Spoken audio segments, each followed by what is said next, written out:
reflect the views of this station, its management, or staff. This program is sponsored by Focal Point Ministries. Hello, and welcome to Ask Pastor Mike Live with pastor and Bible teacher Mike Fabarez, the live call-in program answering your questions about the Bible and the Christian life. Call us right now with your questions at 1-877-913-5357. That's 1-877-913-5357. And now here's Pastor Mike. Well, hello, everybody. It's good to be here with you again today to answer your questions about the Bible, about the Christian life, about whatever is on your mind. Give me a call today at 877-913-5357. That's the number, even if you've never called before or if you've called me every day. Give me a call, 877-913-5357.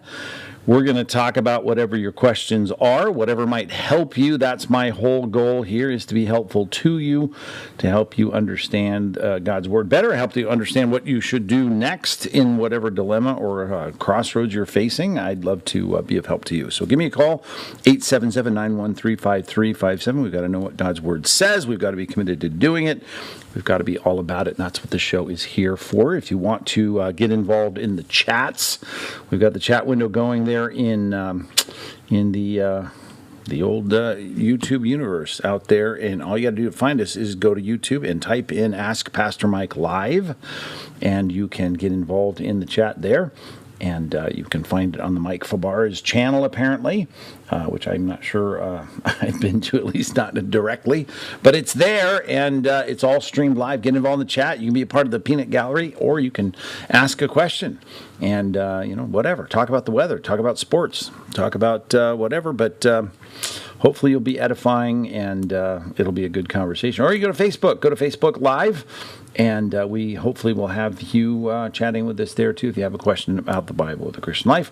Or you can text the word ASK, A-S-K, to 90398, and we will tackle your questions. So let's get the show started here today, the program. Shelley, you're on the air with Pastor Mike. How can I help? Hey, I was just having moments of doubt in that most mainstream historians agree that Moses wasn't a historical character, but more like a folkloric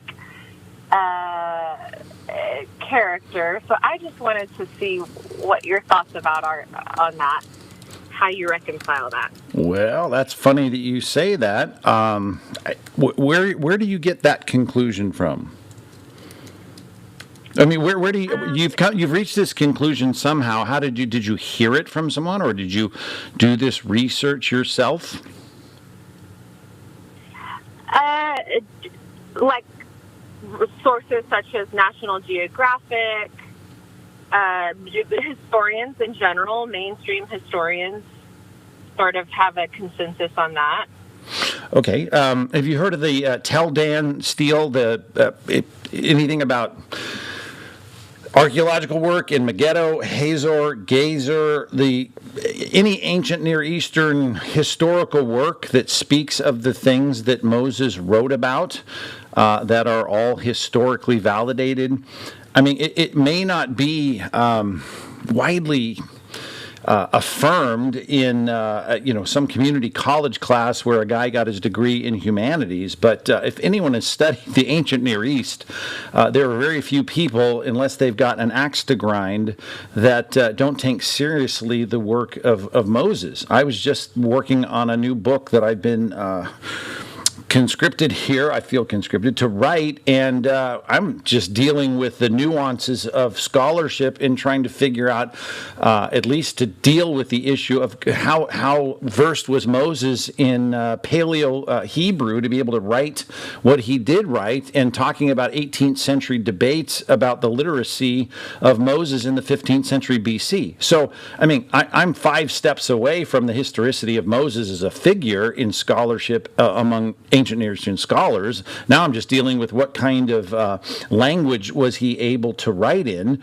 and dealing with old arguments that he couldn't have written the Torah as we know it because he didn't have, Hebrew as we know. Well, he didn't have Hebrew as we know it, but he had something that was a precursor to what we have in modern Hebrew, and I say modern as in Masoretic Hebrew of the Christian era, but what we know of and we see in Paleo Hebrew that was even found among the Dead Sea Scrolls that predates the time of Christ. But I'm just, that's a world I don't fly in. I occasionally hear someone in my church that may say something because they've heard something at Irvine Valley College or something, or Saddleback Community College, and they're asking about it because they read it from some professor that studied one class at UCLA when he was getting his teaching credential. But I just don't know any scholar other than someone maybe who's reading an 18th century German liberal scholar that's going to just toss all this stuff out.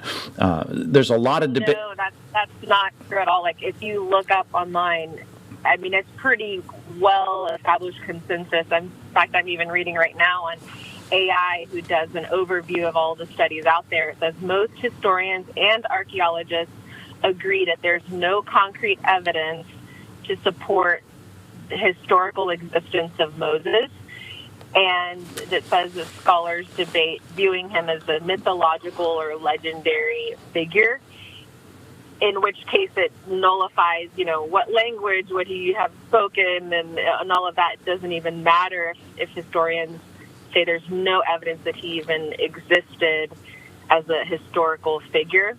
Okay, well, I can quote all day long. I've got plenty of books. Well, before we were looking things up on AI, where we were dealing with historians. You can look anything up you would like to on the internet today to try and amass people that are saying a lot of things about the doubting of whether there were pharaohs in Egypt, in the 10th dynasty. I get that. And I get the fact that anyone can be a doubter about whether the world is flat, or round or spherical, but or whether we went to the moon or not. But if you're going to be a hyper skeptic and get around to saying, I think therefore I am, and that's all I can affirm, then you're right. I guess you and I can go through life as complete skeptics about everything.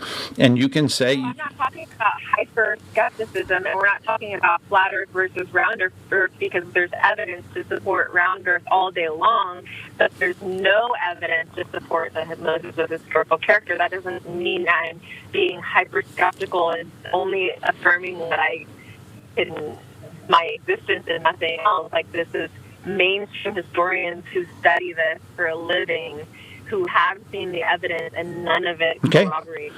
Sure. Okay. Send me your sources.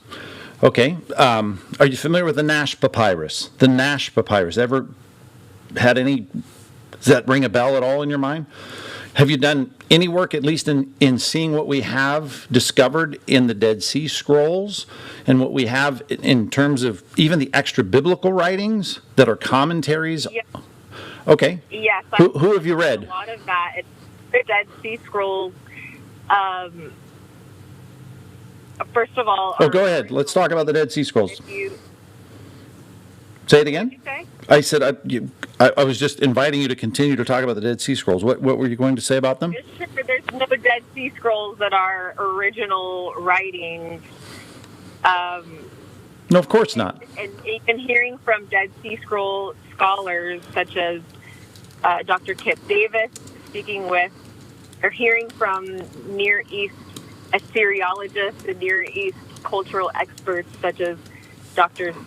Josh Bowen, they affirm the same. They do what? Say that again?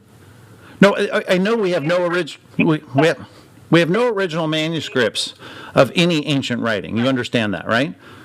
There's no Gilgamesh epic. There's no Gallic Wars. There's no writings of Aristotle. There's also nobody trying to purport those as text from God. No, but you quote them as here's what Sophocles said, right? I mean, you're saying that's what he taught, or you're saying here's what Aristotle taught, right? If you're going to say, but I'm not but you inerrancy from God. That's the different thing. No, but you're still trying to understand. Socrates isn't inerrant. Say it again? Socrates isn't inerrant, and you're not trying to claim that the texts are inerrant or from God. That's what makes it a different standard. In which case, if you're trying to claim something's from God, I mean, wouldn't God have had it inspired in some kind of like stone or something that wouldn't have been destroyed or protected in some way, instead of writing it on papyrus that would have disintegrated, no original manuscripts? Okay, but you understand that what we have to do then is try and have God in some way deal with what you, Shelley, are going to say, here's what's going to meet my criteria. I need you to communicate to people all throughout time in a way that completely is different. It's not categorically anything that they're used to. We're going to put this in some titanium cell, and this is going to be something that is not normal. It's ridiculously unattainable to any culture other than the one that is going to be appropriate to someone who's going to exist with an iPhone in their back pocket. And then all of a sudden we'll say, well, okay, that's what you want. How about a man rising from the dead? Would that do it for you? I mean, if we get down to the fact that we're saying we have a document, just like you have all the documents that you think that make you, right, an educated person about Western civilization, and you say, okay, here's what I believe about where we came from, and everything that I say I believe, right, is based on all these things that I have no original manuscripts from. I have to believe historians, I have to believe things, and you're saying, okay, but these things purport extra biblical, or I should say extra supernatural doings, right? So here's the difference. This one says there was a pharaoh, and from this pharaoh was born another pharaoh, and this Syrian nation overthrew the Babylonians, and the Babylonians, the Medo-Persians overthrew the Babylonians. So all that's normal because we know that we can see that the Koreans can divide their country in half and have battles. So we know that works within all that I'm used to. I experience this. I see these things happening. Therefore, if I read something, even though I don't know if this was what happened, I don't know if what happened in China, what I'm reading about in the history book really happened, but I can see, at least in the modern day, the things that I see in their ancient writings, at least even though we can't in any way validate that it's true, but I'm seeing something in my experience that I say, well, I see that it can happen. Well, then I'll go ahead and accept that. But once you tell me that there's a document here, that is a document that is apparently from God through some vehicle of some prophet or apostle, and it says something that I don't have any experience about, well, then I reject it because I need it to come on some kind of standard that's beyond anything that we have, anything that is something that I can touch or feel or experience, because that's not what I accept as evidence today. It would be something so beyond what you accept as evidence every single day. And you go and look up things in books, you go and read things that come to you the way that you say, here's how we learn about the world, here's how we learn about history, here's how we learn about the past.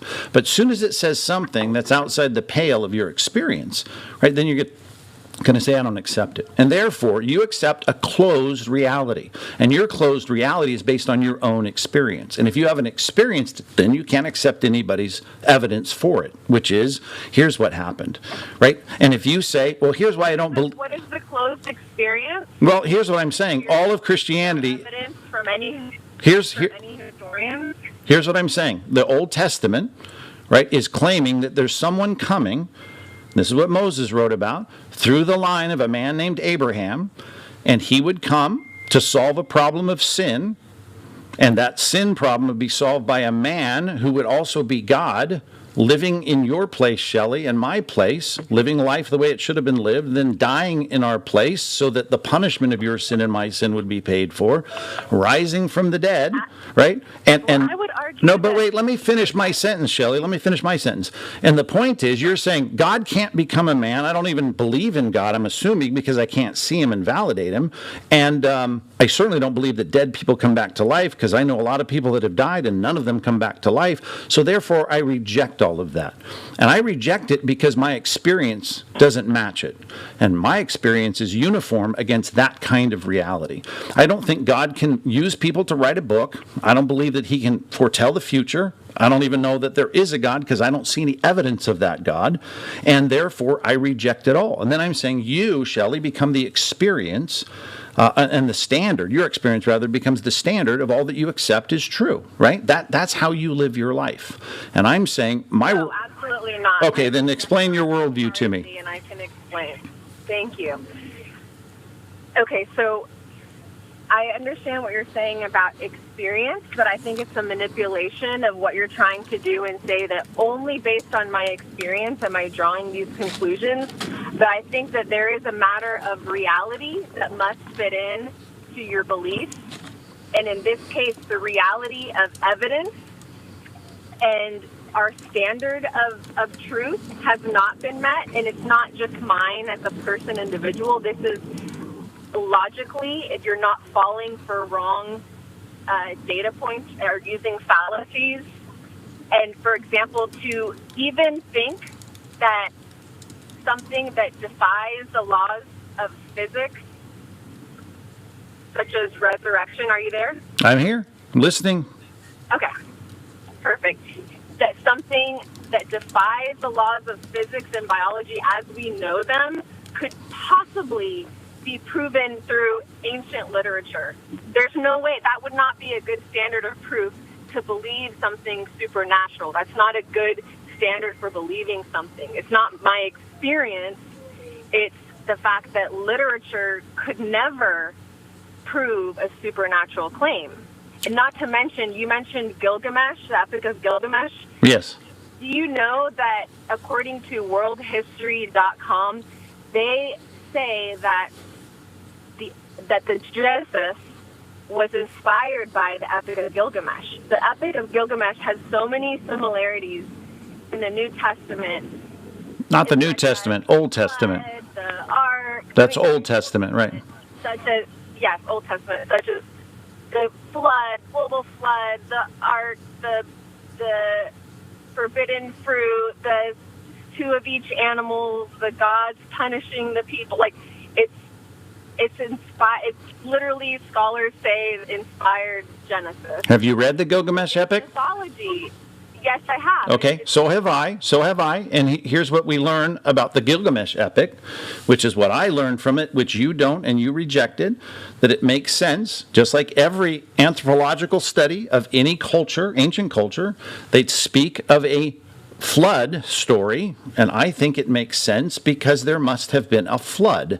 Not because, all these ancient people that were scared of their shadow, they believe the previous story, and the previous story was there was a flood. But let me get back to your Bertrand Russell argument. No, not when geologic evidence wholeheartedly disproves the global flood. Okay. We know for a fact there was no global flood. Okay, let me talk about Steve Austin. Not Steve Austin. Let me talk about most geologists. When I studied geology at the University of Arizona, the geologists, complete secularist, didn't believe in the Bible, took, 4 semesters studying geology, total secular setting. All of the evidence and all of the discussion, all of the stratification, all of the geology, all that I had to learn to pass those classes was based on the fact that there is cataclysmic evidence of something that took place, that all we can theorize is there was some cataclysmic event that created the evidence that we have in the geologic record, and that left us with hypothesizing about something regarding some kind of probably asteroid, they would say. Well, I remember sitting there with not a flood. Well, I talked with the professor afterwards who wrote the textbook for our class. There was probably 500 students that sat dutifully like I did, taking the exams, listening to all of the lectures. And I said, could there have been a universal flood to cause this evidence. And he said, you know what? I can't say what it was. All I can say, it was universal, and it caused this nuclear winter kind of experience, and it messed with the geologic record to cause this. He says, and because I don't believe the Bible, I'm going to exclude that evidence. So I'm going to say no, but I can't say it was something. I'm going to pick something else because I don't believe the Bible. I thought that was an honest answer. Okay.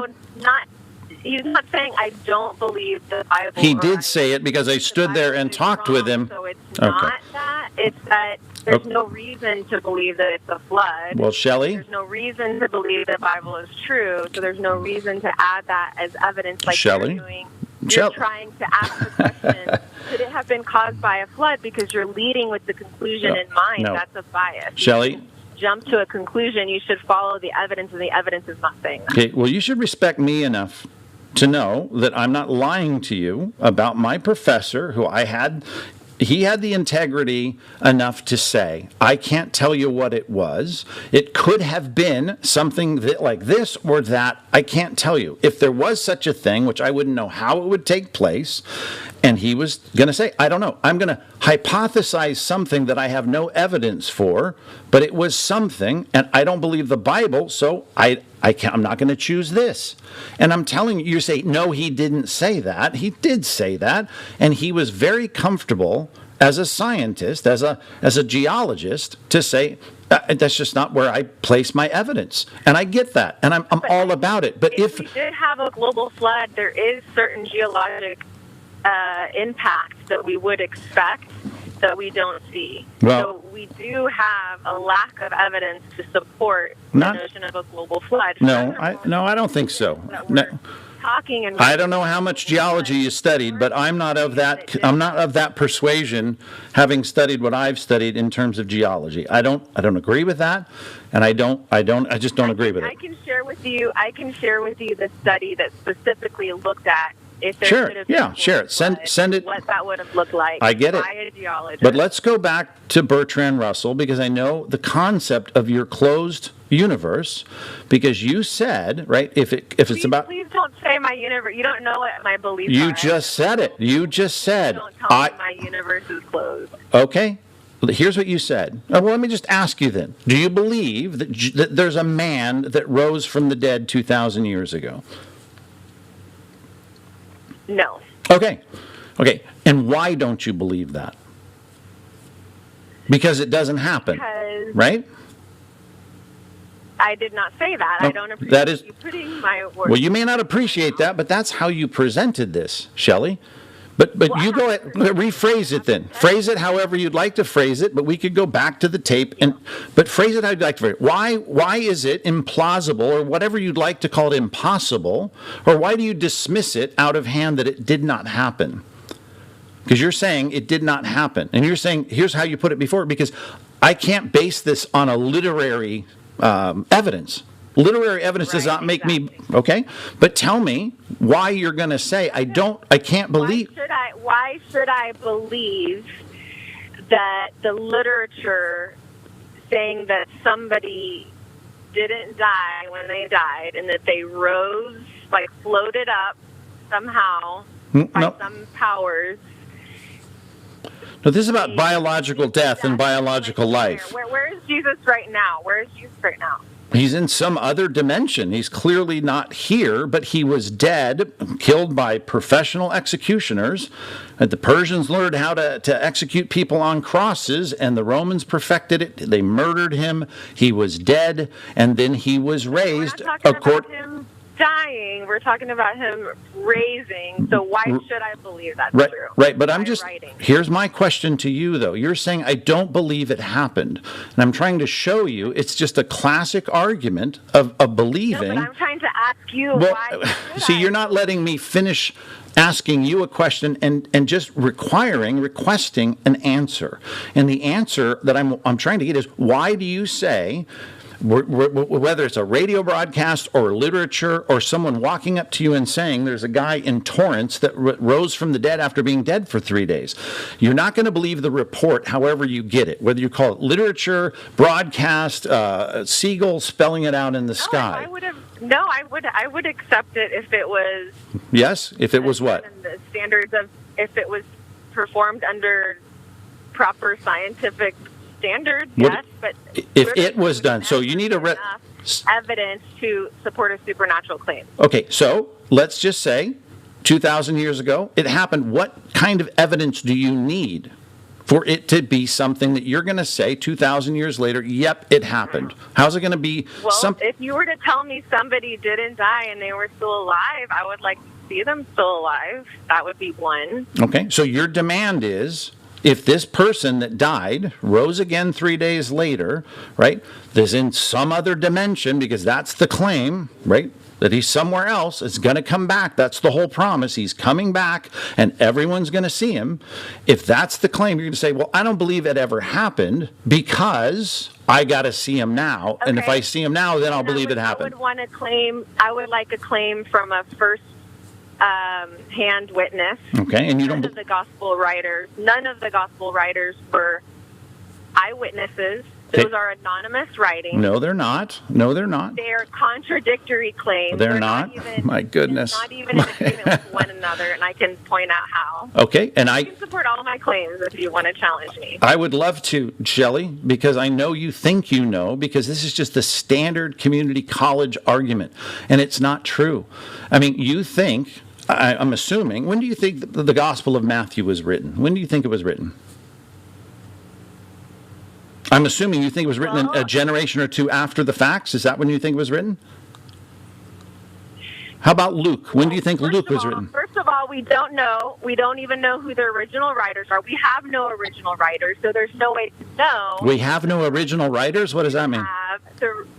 Right, we do not have original writings, the original manuscript. Okay, you said original writers. Okay, but I'm saying... No, writing. I understand that. We have no original manuscripts. I get that. We have no autographs, they're called. We have no autographs. I get that. But I'm saying, right, the attributions of these manuscripts happened very early. I got a whole bookshelf, 10 volumes, before the 3rd century, giving me all the attributions of all the 4 Gospels, right? And this was right out of the gate. The Didache, are you familiar with that document? In the early 2nd century? I mean, we have the attributions of the 4 Gospels right out of the gate. And we have existing... Who are not eyewitnesses, who are anonymous, and whose claims are contradictory. No, they're not contradictory.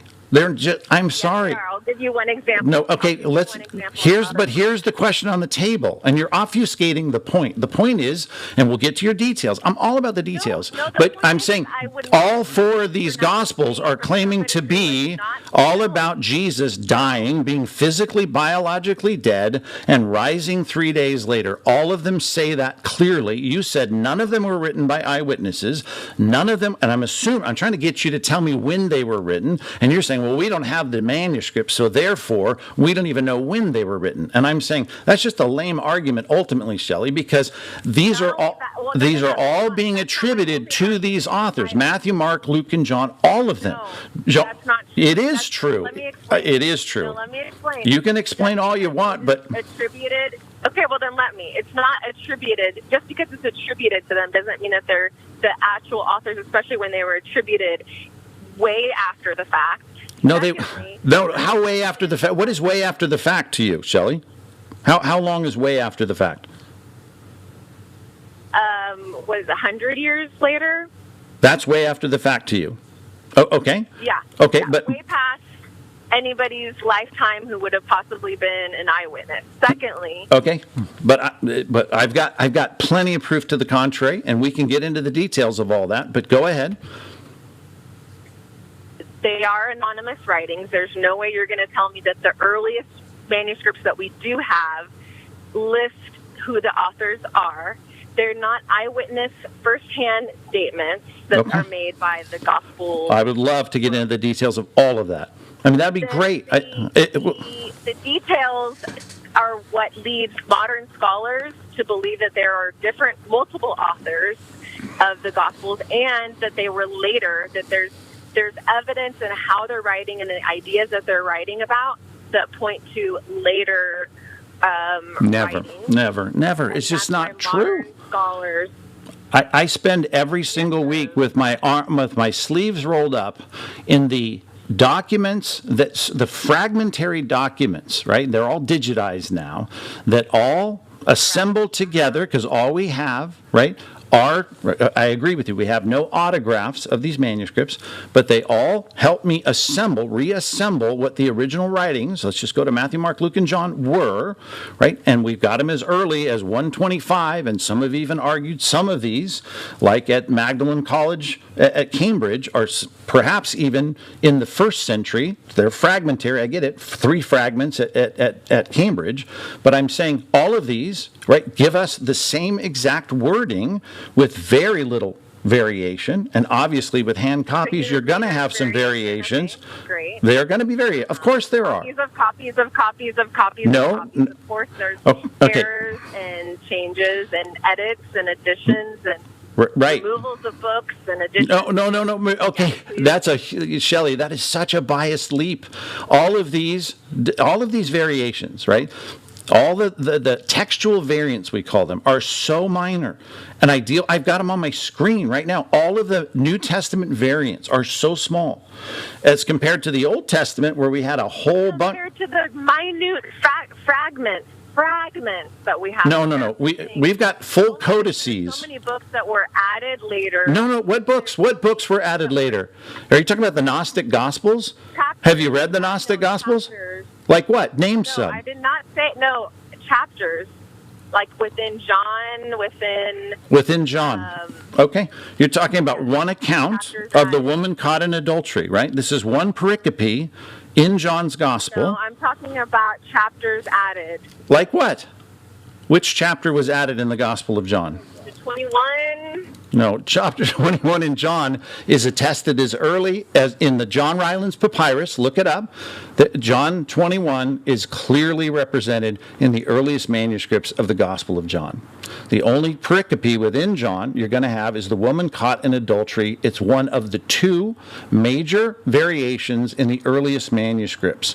And all we have is a late Byzantine man. You're talking about John. Okay, you keep interrupting me, Shelley. You don't want the answers clearly, but we could get into these if you were open. Your answer is you're talking about John 7 when I'm talking about John 21. Okay, what part of John 21 are you concerned about? Let's talk about it. What part are you concerned about? I'm concerned with things being added to the Bible. That's it. Okay, but you said John 21 was a late addition. The end of Mark. No, but you said John 21 was not a part of John's Gospel. And I said you can go back to the John Rylands Papyrus, the oldest papyrus, right, found in the wadis of Egypt, all include and have testimony to John 21. Right? It's in all of them. Alexandrinus, it's in Sinaiticus, it's in Vaticanus, it's in all the Uncial manuscripts. It's all attested. I think you're thinking of the longer ending of Mark. That's probably what you're thinking of. And if you want to talk about that, we can talk about that all day long. Those are the 2 largest interesting discussions that we can have. It has no material effect on any of the claims of Christ, right? And the one we're trying to talk about that we've clearly sidestepped is the claim, if a man died and rose again, right? You want to see him now or you're not going to believe it. But I'm asking you, what would it take for you to believe that something you don't believe happens? And I agree. I've done a lot of funerals. I've known a lot of people that have died. None of them have come back from the dead. None of them.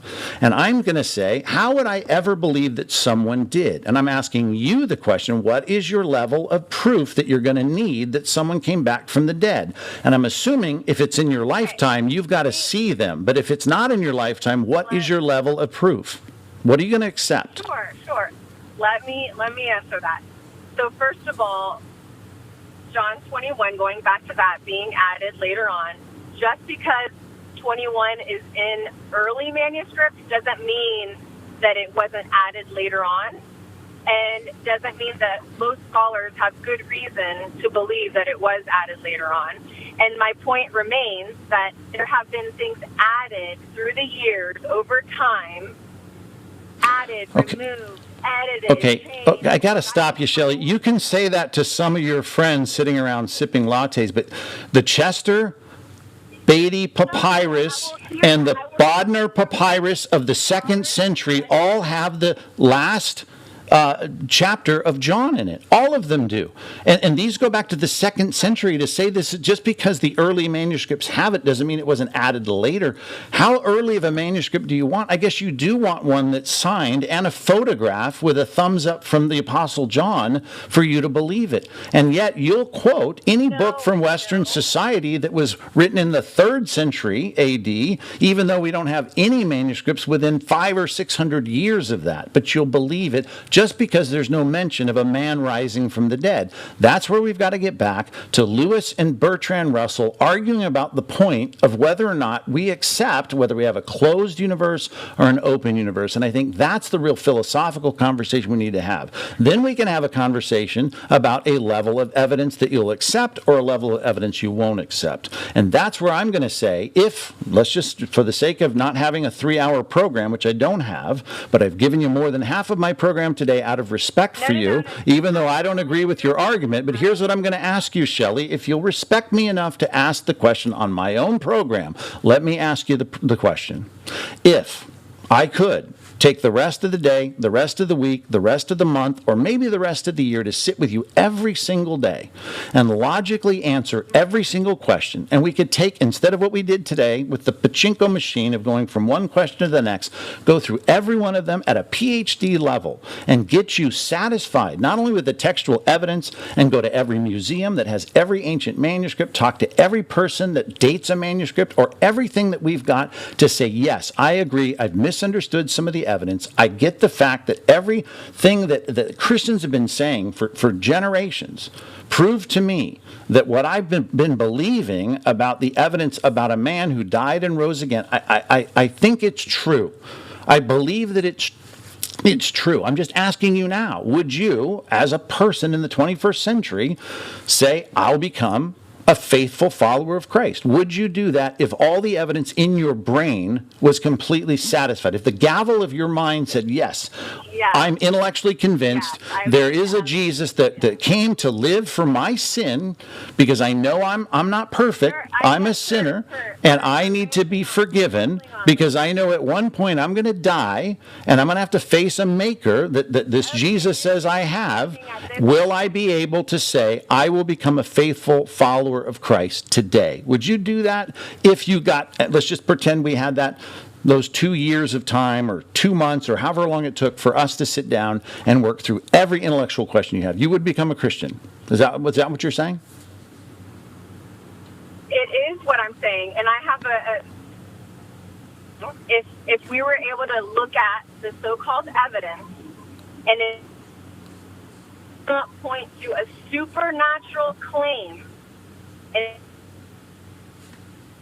actually prove. You're breaking up, but keep going. We're having a hard time maybe on your cell phone if that's what you've got. But you're breaking up. Keep talking. What did you say? This is the pivot point here. I'm trying to hear what you're saying. Hear me now? Barely. Okay, can you hear me now? It's sketchy, but go ahead. Okay. It's wobbly. Yes. If the evidence supports a claim, I will believe that claim. Now, if I were to hear your evidence and demonstrate to you how that is not sufficient evidence for a supernatural claim, or even the claims that you're making, would you question your faith? I would dump my faith today. Absolutely, in a heartbeat. Wonderful. Any day of the week. I would love it. Talk about it. Let's do it. I would love it. I would love it. And you know what? Because I've been on the radio on about 1,000. I've been doing it. If someone were to tell you that they heard that somebody flew, like personally flew and teleported, would that be enough? Somebody saying that they heard that, would that be enough to demonstrate that it's true? No, would not. Because that's not my uniformed experience. People don't teleport in my uniformed experience. I would need much more than that. I would need a higher level of evidence, and that's exactly what I'm asking you.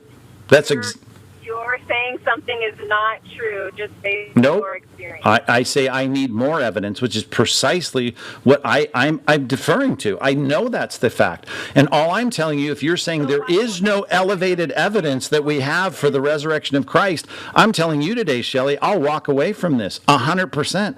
I can make more money doing something else. I can have more fun doing something else. I have no reason to bank my life on a fairy tale. None. Name the evidence. Name the evidence that supports resurrection.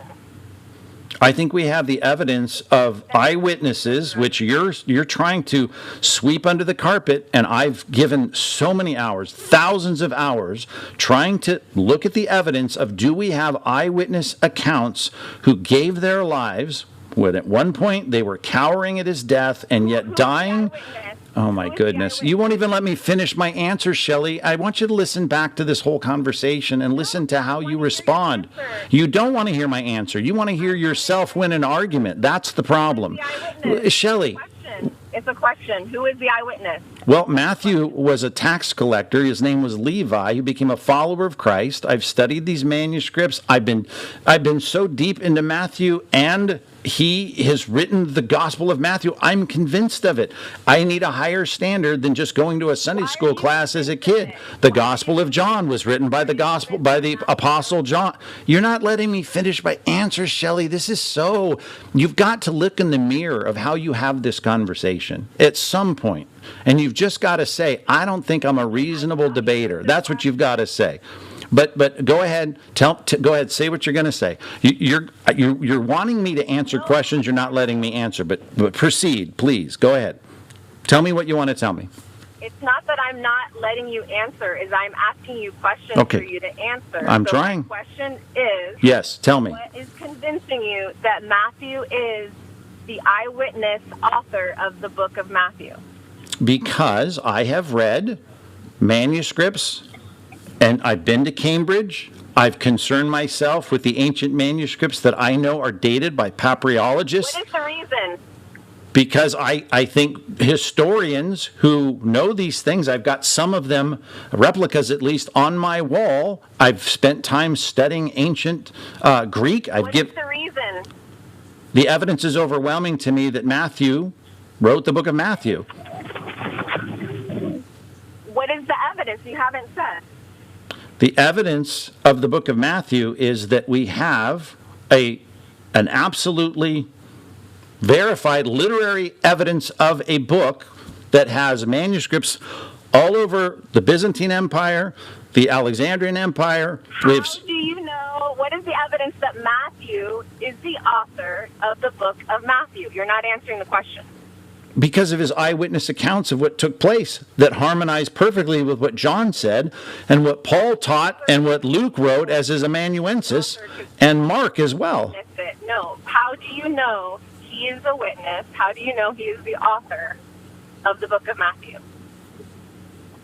Because of how we have the harmonization of all the four Gospels, and they are claiming to be first-person witnesses of the message for which Matthew has died for. And all of the second-century writers have said exactly what we have found everyone in the first century who have lived in the time contemporaneous with the apostles have all attested to. All of this is what everyone has clearly written. I mean, there's a mass. No one has written about more than the life of Jesus Christ. These authors could not have gotten away with writing about these things as they did in the time frame that they did, with the manuscript evidence saying that they wrote in the first century when they did, and be able to make these kinds of claims and have this be the movement that was done even against the kinds of Roman persecution that took place in the second century. That is not good enough evidence. Well, it is. I mean, there's so many other gods that have been written about, and we have more like cuneiform, more preserved writings. They were believed over more period of time by more people than modern day Christianity. That's not an argument. You have not demonstrated the evidence to support Matthew as the author and as the first eyewitness to the resurrection of Jesus. If Matthew did not write the book that was accredited and attributed to Matthew by everyone who quotes it, by people who did not know him. They did know him. I don't even know how you can say that. The first council, no, they did not know. The first council of what? Which, are you going to quote the Council of Nicaea in 325? Go ahead. Were you going to quote the Council of Nicaea? Because no, okay. 100 years after he was alive, they knew he was I have 10 volumes of writing that precede the Council of Nicaea on quotations that on every third page quote Matthew as Matthew. And you're saying this because you learned this. As the author. Yes, as the author. Yes. Okay, this is where you're wrong. And Shelley, okay, this is where if we could sit down and you could just look at what we have as the evidence of the quotations of all the four Gospels in what we call the pre-Nicene or the ante-Nicene fathers that all taught about the life of Christ, quoting Matthew, Mark, Luke, and John by name. You would have to say, wow, I had that conversation with you on the radio on July 15th, 2025, and I guess I said all that and it wasn't true. Do you think the Gospels are based on Mark? Say it again? You don't believe, as most Bible scholars do, that the Gospel writings are Mark in priority? No. Right. I don't think they have. No, I don't think that. I do not require, based on what Jesus, I believe, said, based on what John has recorded in chapters 14 through 16, that we have to have Mark in priority for the Synoptic Gospels or the Gospel of John. No, I don't think we need that. And I think Daniel Fennell, I think his whole book on the concept of the fact, and I think most people will admit this, there's a kind of a logical fallacy in necessitating Mark in priority in the Gospels. I don't think we need it. And I think you can prove that. And it's certainly when you have to insert a Q document, or let me finish my answer, Shelley, please. Let me finish my answer. Because all of these necessitate another source. You know that, right? You have to have Q thrown into this. You have to have the Quelly. You have to have some kind of Gospel of Thomas, or you have to have some list of sayings of Christ to even make this make logical sense. Now, I was trained under all of that. I understand Mark and priority. I understand the sayings of Christ. I understand Q. I understand how all of this hypothesized two-source theory, it makes sense. But in reality, right, it's a hypothesis.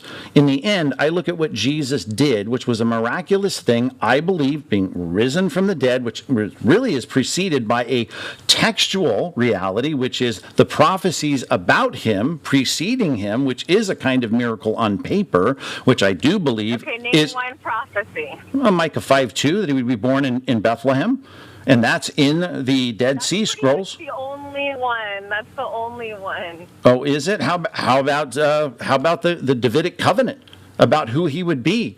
How about Isaiah 53? I'm sure you've read that. I mean, there's so many. Yes, Isaiah 53 is not referring to Jesus. It certainly is. I mean, there's just no. I know. I've heard the modern rabbis teach on that, and I get how they can tiptoe their way around that. I even know how the kind of the kind of rabbinic writings that have tried to work their way around some of that. I don't buy it. Not to mention, I mean, how about Psalm 1? Even a lot of the Psalms. Psalm 110, I think when you look at the Melchizedekian event back in Abraham's day, none of that makes a lot of sense, right? Without the fact that there is something happening in a prophetic sense fulfilled in Christ. And that fulfillment, to me, is in and of itself giving me a sense that this person is the fulfillment of all of the Old Testament. That's why he was called the Messiah. And prophet, priest, and king is the one who is given that role to be the culmination of prophetic prophecy. So he comes on the scene, and he is the one who fulfills all of that. And that is why, in your original question, why I believe that he is who he said he was. And that's why I believe he did what he said he was going to do. And that is to rise from the dead, which is clearly, I think, spelled out in Isaiah 53. I think that's clear. And that's going back to the whole Q document, and that's why I believe when he told his disciples that I'll make you recall, or at least my spirit will, the Parakletos will come and he'll have you recall to mind all the things that I told you. I don't need a Q. I don't need the Gospel of Thomas. I don't need the Markan priority two-source theory to come up with Matthew, Mark, Luke, and John that have that similarity and connection, and also the differentiation, as guys like J. Warner Wallace have rightly said, give us all the kinds of clear signs that we have a set of eyewitness accounts. I think everything reeks of eyewitness account. And that's all I'm saying, is that I have enough evidence by looking at the manuscripts, knowing that they're early, seeing that the fulfillment of Old Testament prophecies, and I come to the conclusion, I think we have exactly what makes perfect sense. That's why it's been the best-selling book of all history. That's why Western civilization is dependent on it. That's why theistic and Judeo-Christian values have built the best societies of all time. I'm a believer. And I'm a believer because I've done a little homework on the facts. And I have so much to say. I know, and Shelley, so do I. I have so much to say.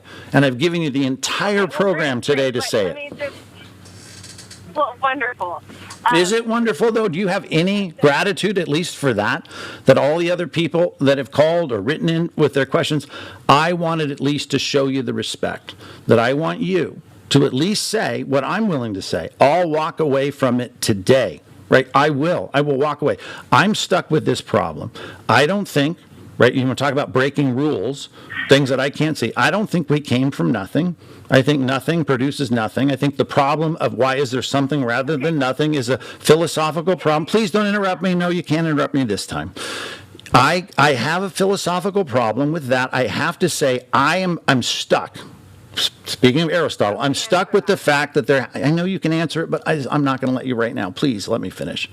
I have to say there has to be something that keeps me up thinking. There has to be some unmoved mover, some uncaused cause. There has to be something that, in my mind, that reeks of that concept, as C.S. Lewis said, that gives me that anchor of humanity that makes me different from a tree or a rock or a tiger. And I realize, right, that the divinity, that stamp of divinity that makes me think there's more to me than molecules. I'm not just the stuff I'm made of. I'm more than my component parts. And that makes me someone who longs for beauty and justice and good and righteousness and what is right. And then I look in the world for where are the fingerprints of God in all of this? And I think there is a God who is our maker, and I think he has spoken.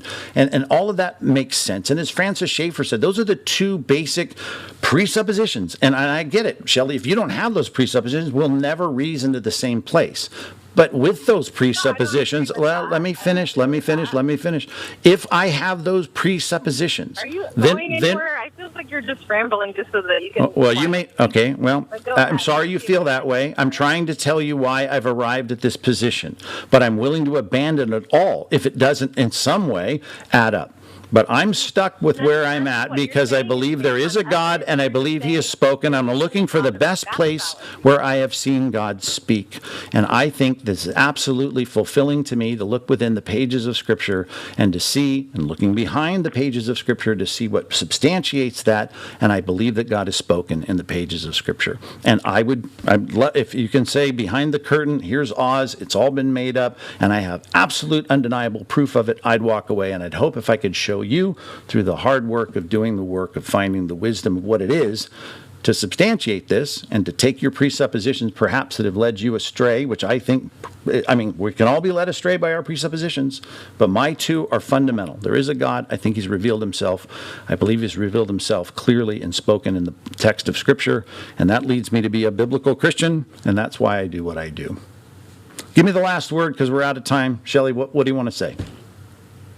Sure. Well, your conclusion is based on a lot of assumptions. One, that God exists, which we have no evidence of that, no demonstration of that. Two, you're basing that on texts that you're assuming that God wrote, which are not inerrant. There's lots of problems with them.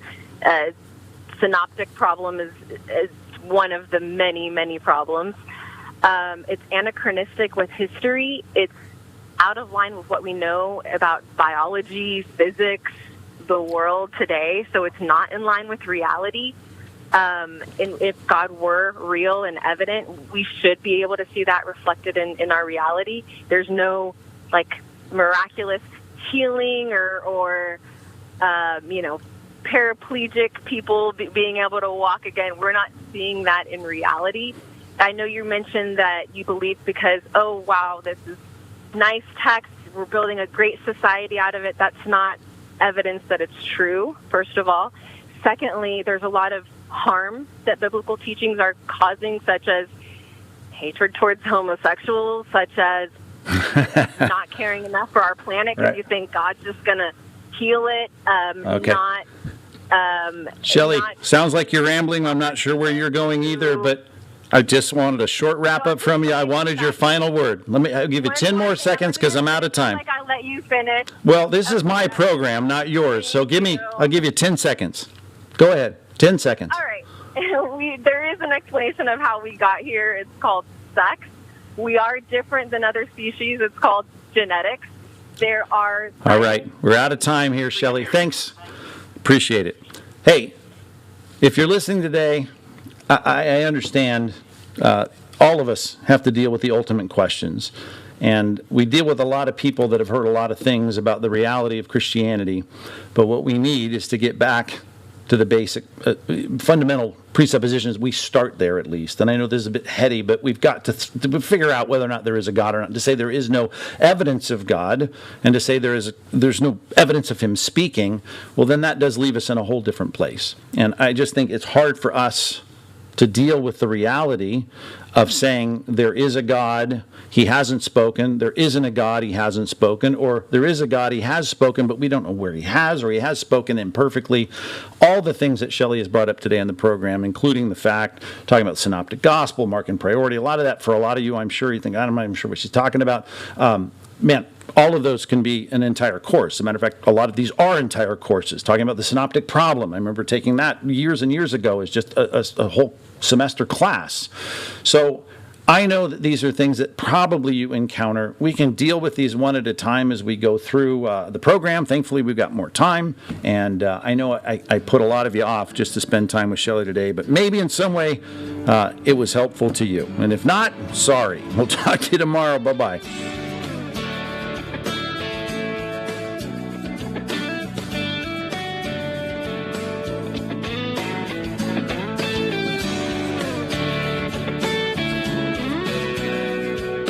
You're listening to Ask Pastor Mike Live with pastor and Bible teacher Mike Fabarez.